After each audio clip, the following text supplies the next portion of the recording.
নমস্কার বন্ধুরা, আমার চ্যানেল পাঁচ ফোড়নের তরফ থেকে তোমাদের সকলকে স্বাগত জানিয়ে আজকে দুটো নিরামিষ রান্নার রেসিপি তোমাদের সাথে শেয়ার করতে চলে এলাম। এই নিরামিষ রান্না দুটো রুটি, লুচি বা পরোটা সবকিছুর সঙ্গে খেতে খুব ভালো লাগে। তাহলে চলো আমার প্রথম রেসিপিটি দেখে নিই। আমার প্রথম রেসিপি হলো ছোলার ডাল। তার জন্য ছোলার ডালটা আমি ভালো মতো ধুয়ে কুকারে দিয়ে একটু নুন আর জল দিয়ে সেদ্ধ করতে বসিয়ে দেবো। দেখো আমার ডালটা সেদ্ধ হয়ে গেছে। ডালটা আমি বেশি গলিয়ে ফেলবো না, ঠিক এমনভাবে সেদ্ধ করব যাতে শক্ত শক্ত থাকে, আবার হাতে করে চিপলে গলেও যায়। তারপর কড়াই সর্ষের তেল দিয়ে দেবো। তেলটা একটু গরম হয়ে গেলে আমি এতে শুকনো লঙ্কা ফোড়ন দিয়ে দেবো, তেজপাতা আর একটু হিং ফোড়ন দিয়ে দেবো। হিংটা আমি 1 চিমটি দেবো আর ফোড়নে জিরে ফোড়ন দিয়ে দেবো। তোমরা চাইলে হিং নাও দিতে পারো, অনেকে আবার হিংটা পছন্দ করো না, তাই হিংটা না দিলেও চলবে।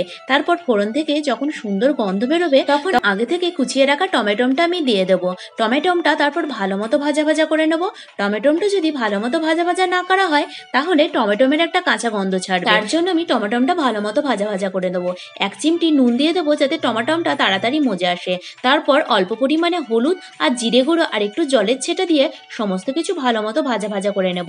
সাথে একটু কিশমিশ দিয়ে দেবো, চাইলে তোমরা এর মধ্যে কাজু বাদামও দিতে পারো, তাহলে কিন্তু খেতে আরও টেস্ট হবে। তারপর সমস্ত কিছু ভালো মতো ভাজা ভাজা করে নিয়ে আগে থেকে সেদ্ধ করে রাখা ছোলার ডালটা দিয়ে দেবো। ছোলার ডালে যেহেতু আমার জলটা একটু চুষে নিয়েছিল তার জন্য আমি আর একটু গরম জল করে দিয়ে দেবো। তারপর সমস্ত কিছু ভালো মতো নেড়ে চেড়ে নিয়ে একটু আদা বাটা দিয়ে দেবো। আদা বাটাটা এই কারণে আমি লাস্টে দিলাম, আদা বাটাটা একটা সুন্দর গন্ধ থাকে, সেই গন্ধটা পাওয়া যাবে বলে। তারপর স্বাদ মতো একটু মিষ্টি আর কটা কুচিয়ে রাখা কাঁচা লঙ্কা দিয়ে সমস্ত কিছু ভালো মতো নেড়ে চেড়ে নিয়ে ফোটার জন্য অপেক্ষা করব। সমস্ত কিছু ভালো মতো ফুটে গেছে। দেখো আমার একদম রেডি হয়ে গেছে ছোলার ডাল। একবার এইভাবে নিরামিষ দিনে লুচির সাথে ছোলার ডাল করে খাবে, আশা করি খেতে খুব ভালো লাগবে। আর ছোলার ডাল লুচি রুটি পরোটার সাথে একটু মিষ্টি মিষ্টি ভালো লাগে। তারপর চলো আমি দেখে নিই আমার দ্বিতীয় রেসিপি। আমার দ্বিতীয় রেসিপি হলো বাঁধাকপি তরকারি। তার জন্য বাঁধাকপিটা আমি জিরি আগে থেকে কেটে রেখেছি এবং ধুয়ে রেখেছি। তারপর কড়াইয়ে সর্ষের তেল দিয়ে দেবো। সর্ষের তেলটা ভালো মতো গরম হয়ে গেলে সর্ষের তেলটা চারিদিকে নেড়ে চেড়ে ছড়িয়ে দেবো। তারপর একটু মেথি আর তেজপাতা ফোড়ন দিয়ে দেবো, সাথে একটা কাঁচা লঙ্কাও দিয়ে দেবো। চাইলে তোমরা শুকনো লঙ্কা ফোড়ন দিতে পারো। তারপর ফোড়ন থেকে যখন সুন্দর গন্ধ বেরোবে তখন আগে থেকে ডুমু ডুমু করে কেটে রাখা আলু আর টমেটোটা দিয়ে দেবো। আর এদিকে আমি একটা মশলা তৈরি করে নেব। একটু হলুদ গুঁড়ো, জিরে গুঁড়ো, ধনে গুঁড়ো, কাশ্মীরি লঙ্কা গুঁড়ো আর একটু জল দিয়ে মশলাটা গুলে রাখবো।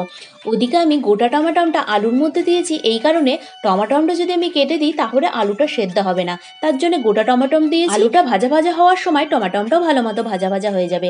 তারপর আলুটা ভালো মতো ভাজা ভাজা হয়ে গেলে যে পেস্টটা আমি করে রেখেছিলাম সেই পেস্ট আর বাটি ধোয়া জলটা দিয়ে সমস্ত কিছু ভালো মতো নেড়ে চেড়ে নেবো। যেহেতু এটা গুঁড়ো মশলা দিয়েছি তার জন্য মশলাটা তাড়াতাড়ি ভাজা ভাজা হয়ে যাবে।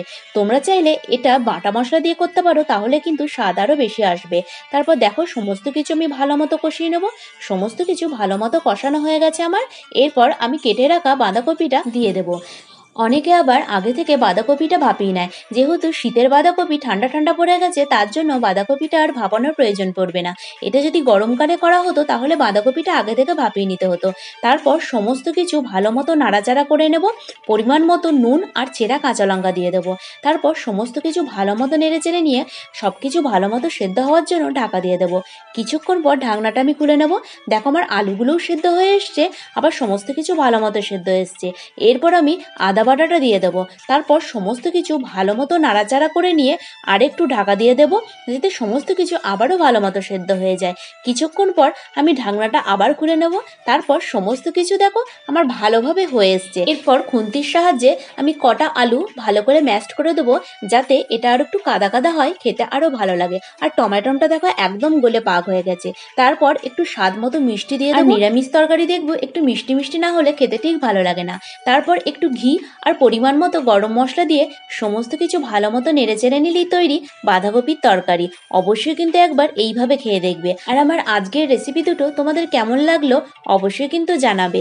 আজকের ভিডিওটা এখানেই শেষ করছি। ততক্ষণের জন্য তোমরা সকলে ভালো থেকো, সুস্থ থেকো।